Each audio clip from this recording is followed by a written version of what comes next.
ao canal para o próximo vídeo. Que bom ter vocês aqui, obrigada. Não esquece de colocar gostei ou não gostei no final. Se gostou, compartilha. Gente, vocês escutaram uma gatinha miando aqui? Não é minha, mas ela anda aqui na redondeza e me visita de vez em quando. Não pode miar agora, querida, eu estou gravando meu vídeo. Já volto, tá? Vou dar um jeitinho nela. Muitas vezes nós não sabemos bem o que queremos, mas temos a certeza daquilo que a gente não quer. E aí, tá. Vocês acreditam que eu aprendi a tocar violão sem ter um violão? Pois foi exatamente isso que aconteceu comigo quando eu tinha apenas 7 anos. Vamos lá, então. Eu fiz a minha primeira comunhão em novembro de 1977, quando eu tinha 7 anos. Na catequese, eu tive 2 professoras muito queridas, que são esses nomes mesmos, tá? Era a irmã Iraides e a tia Zeli. Como parte da preparação, todas as crianças participavam da missa das 10 horas da manhã, que acontecia aos domingos. Foi ali que aconteceu um dos encontros mais assim importantes da minha infância. Durante a celebração da missa, havia um pequeno coral infantil que era acompanhado por uma jovem que se chamava Denise, que tocava violão. Essa foi a vez que eu consegui me sentir mais próxima de um instrumento musical.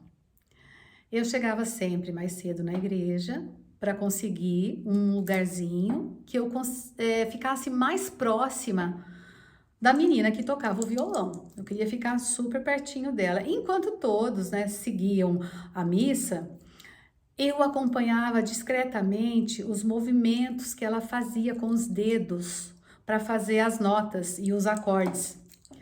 E assim, eu gostava mesmo de cantar. E assim, muitos anos depois, tal, eu percebi de onde vinha esse meu encantamento pela música.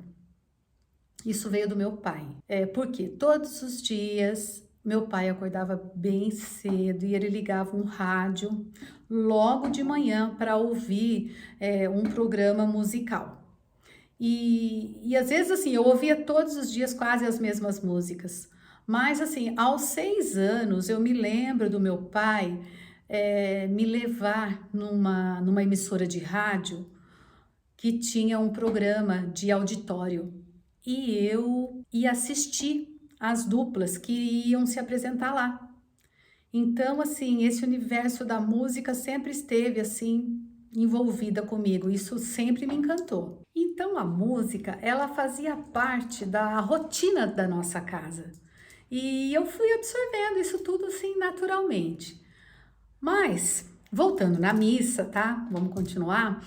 O meu momento preferido era a hora dos cânticos.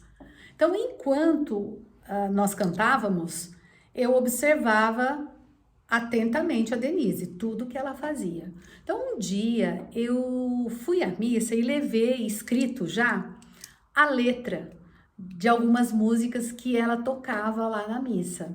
E eu pedi que ela colocasse os acordes em cima de cada palavra que eu teria que mudar os dedinhos. E aí eu comecei a desenhar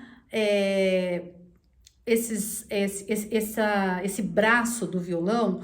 Eu desenhava numa folha de caderno, desenhava as cordinhas e marcava um número aqui no meu dedo, número 1, número 2, número 3, número 4. E aí eu marcava as bolinhas fazendo as notas e colocava o número 1, número 2. Então eu sabia que o número 1 eu tinha que botar na primeira corda, o número 2 na segunda corda, o número 3 na terceira corda.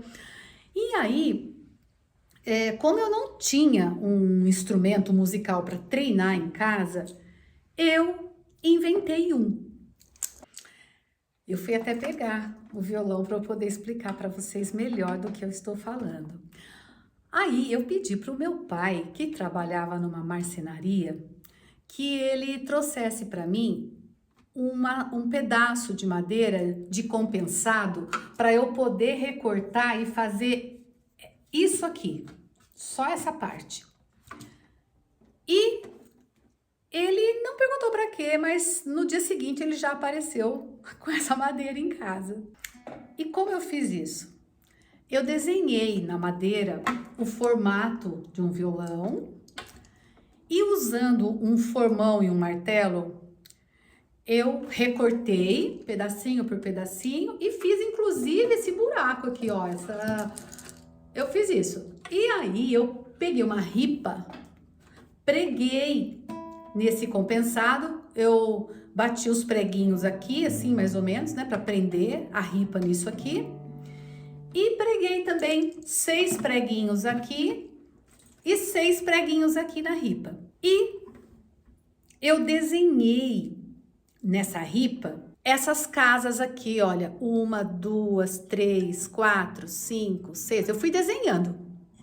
Essa ripa inteira ficou com uma régua, caneta e eu fui riscando aqui.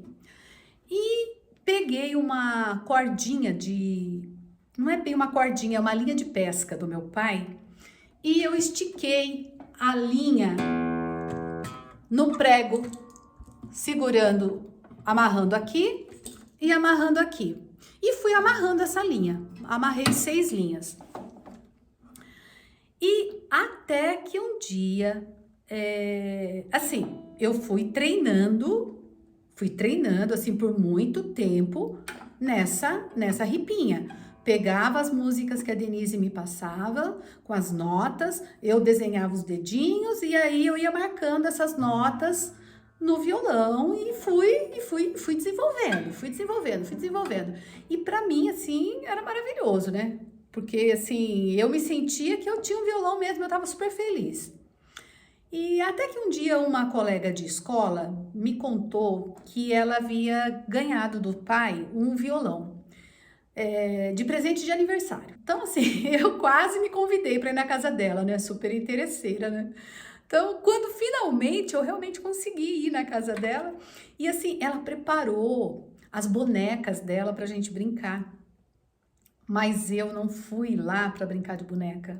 Eu fui de olho no violão dela. E aí, até que eu pedi licença para eu tocar um pouquinho. Porque eu só tocava na minha ripinha. Eu nunca tinha pego um violão assim para tocar. Gente, quando eu ouvi as notas que eu treinava saindo num violão de verdade, eu fiquei encantada. Eu, assim, sinceramente, eu não olhei para as bonecas. Eu fiquei encantada de ouvir o som que saía do violão, fazendo sentido com a música que eu cantava, com o ritmo que eu cantava. Então, assim, olha, eu acho que ela até percebeu, porque assim, ela nunca mais me chamou para ir na casa dela para brincar. Mas isso assim não me fez desistir nem um pouquinho, porque aí eu descobri que eu tinha um vizinho numa rua seguinte que chamava Seu Antônio, e ele era evangélico e tocava violão na igreja. E aí eu criei coragem. O máximo que eu ia levar era um não. Bati no portão da casa dele. Oi, seu Antônio, tudo bem? Eu moro ali na esquina de baixo. Será que o senhor me emprestaria um pouco o seu violão? E ele assim, nossa, super, empresto sim. No começo, eu pedia e eu ficava tocando ali no portão da casa dele mesmo. Eu nem ia para casa com o violão, só ficava ali. Mas com o tempo, eu fui fazendo amizade com ele e aí ele liberou o violão para eu levar para minha casa. Então, assim, era um violão antigo e feio, muito feio. Eu tinha vergonha de carregar esse violão na rua, mas mesmo assim a vontade de tocar era muito maior do que a vergonha. Então eu passava horas praticando no violão dele. E assim, as cordas, elas eram de aço, então assim, elas machucavam meu dedo, mas assim, mesmo com esses calinhos, né, que faziam, eu continuava. E assim, eu fui abandonando a ripinha que eu tocava, Mas, de verdade, eu acho que eu nunca deveria ter descartado ela. Eu adoraria ver isso até hoje aqui comigo. Porque, o meu primeiro violão, de verdade mesmo, ele chegou em 1987 e eu ganhei. Assim, eu tenho ele até hoje, ele é um violão ele foi fabricado em 1979. Ele é bonito e eu conservo esse violão, assim, eu já levei para reforma, assim, para restaurar todo ele, porque assim, eu tenho muita paixão por ele. E aí, eu nunca mais deixei de tocar violão, de me interessar. É verdade que a minha vida tomou assim outros rumos, né? Vieram o trabalho, os filhos, e muitas assim responsabilidades, né? Que o violão acabou que ficando em segundo plano. Mas eu quis vir contar essa história aqui para vocês, porque assim não é bem a história de um violão, né?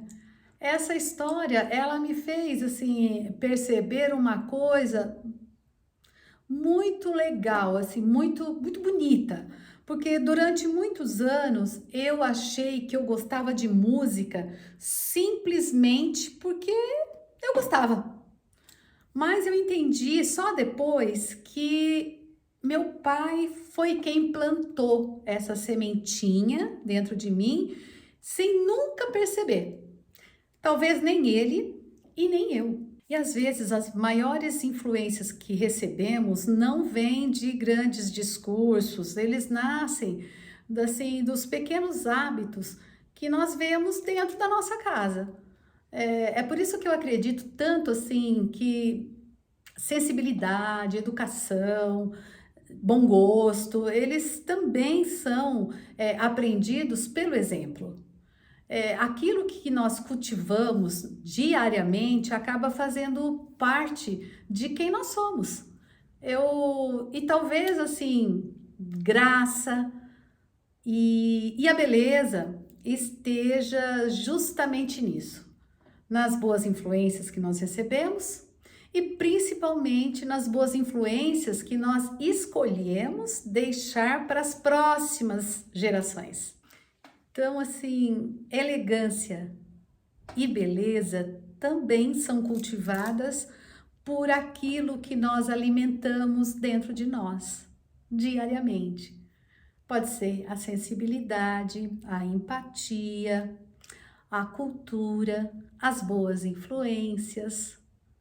Isso tudo faz parte de uma composição do que nós somos, do que nós trazemos lá de trás.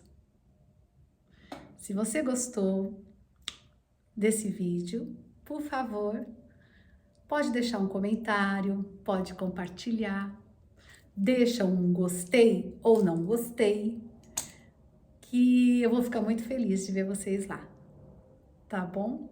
Um beijo para vocês e até o próximo vídeo.